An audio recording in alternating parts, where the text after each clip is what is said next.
Hello বন্ধুরা, আজকে আমরা চলে এসেছি মুর্শিদাবাদে। এটা হলো সেই জায়গা যেখানে রাজা তার মেয়েকে জীবন্ত কবর দিয়েছিল, সেই আজীবন নেশার কবর।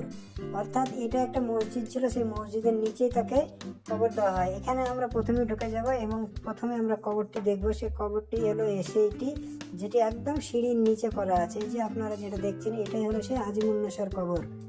তারপরে আমরা চলে যাব মাঠের গ্রাউন্ডের দিকে। এটা ছিল পুরো মসজিদ, এখন তার স্ট্রাকচার যেটা সেটা কিন্তু এখন নেই, পুরোটাই ধ্বংসাবশেষ হয়ে আছে। একটা কেবলমাত্র দেওয়াল আছে, আর যেগুলি আছে সেগুলি পুরোটাই আমরা মসজিদের উপর দিয়ে যাচ্ছি। এই যে দেওয়ালটা দেখছেন, এই দেওয়ালটাই কেবলমাত্র আছে। আর এটা হচ্ছে মসজিদের পাশের যে মানে জমি সেটা।